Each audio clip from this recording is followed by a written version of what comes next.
Americans are increasingly consuming digital media and podcasts. The audience of public radio and television is declining.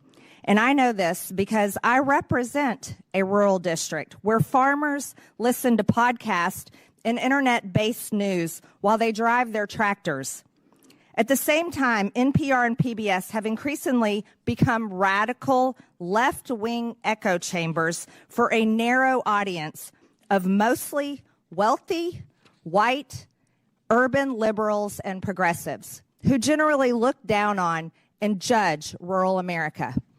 PBS News is not just left-leaning, but it is actively uses taxpayer funds to push some of the most radical left positions, like featuring a drag queen on the show Let's Learn, a show targeted toward young children ages 3 to 8 years old.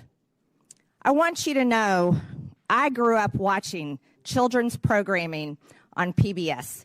And as a mother who raised 3 children, I felt confident that I could leave the room while my own children were watching children's programming on PBS.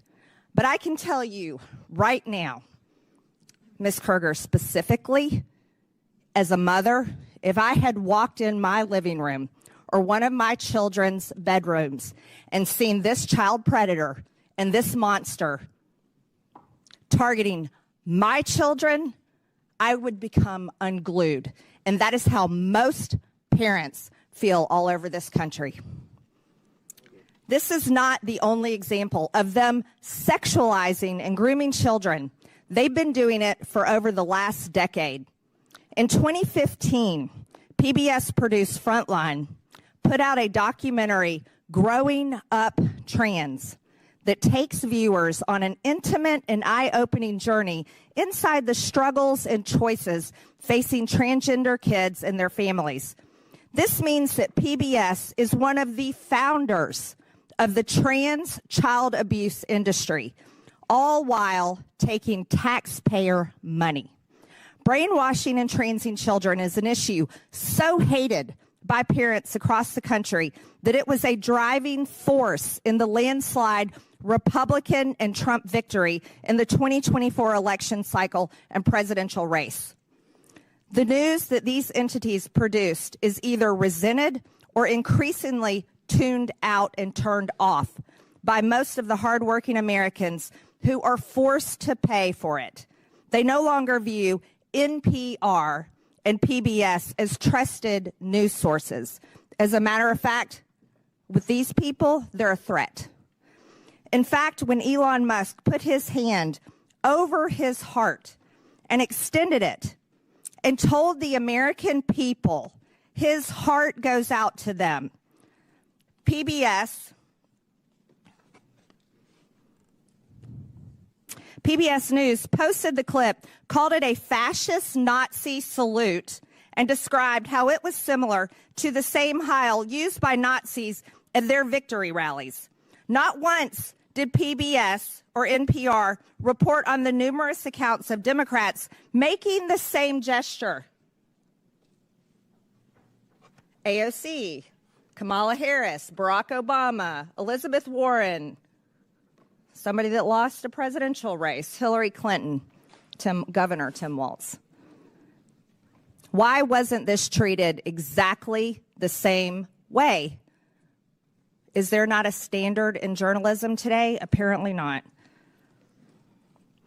Here's How We Lost America's Trust was in fact the title of a powerful essay written last year by Yuri Berliner, a veteran NPR editor. In his essay, Berliner described how NPR's downward spiral accelerated greatly during the first Trump administration. He said NPR dedicated efforts to damage the Trump presidency via relentless pursuit of Russiagate rumors that the Trump campaign colluded with Russia over the election. NPR hosts interviewed Adam Schiff, then the top Democrat of the House Intelligence Committee, 25 times about Trump and Russia. But they made no apologies when the Mueller report found no evidence that the Trump campaign had colluded with Russia, because they did not. Berliner also described NPR's passionate embrace of the left-wing DEI ideology that Americans clearly reject, as evidenced by the November elections. NPR's language and style guides were shaped by race and gender-based affinity groups that dominated the internal culture of the organization. And NPR journalists were to ask everyone they interviewed their race, gender, and ethnicity, and enter it into a centralized tracking system. This tracking system embeds DEI into the fibers of its content. Sounds like racism to me.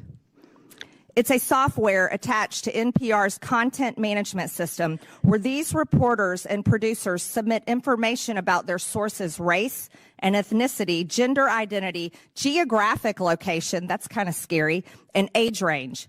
The tool allows NPR to track the demographics of their sources in real time to allow for source diversity.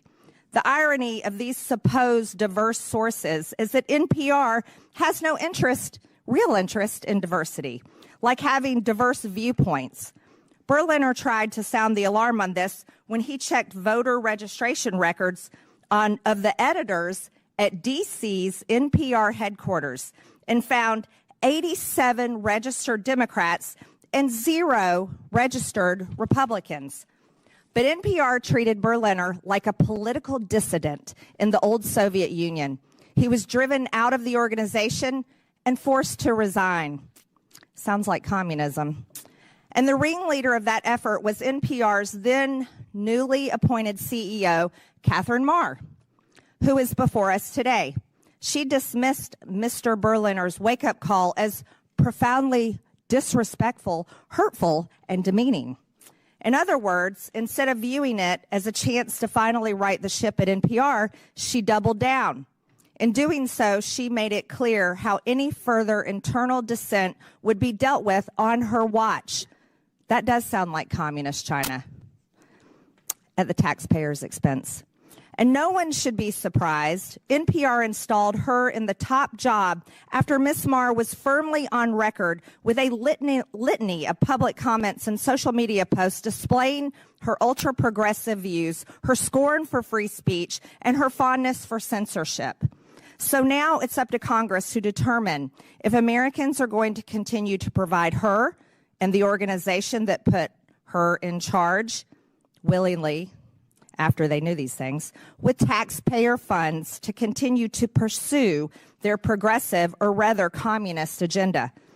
For far too long, federal taxpayers have been forced to fund biased news. This needs to come to an end, and it needs to come to an end now. So I am glad Ms. Marr and Ms. Kerger accepted our invitation to show up today and be held accountable to the taxpayers. I look forward to them answering our questions in full public view and explaining to the American people why they think they deserve Americans' hard-earned taxpayer money.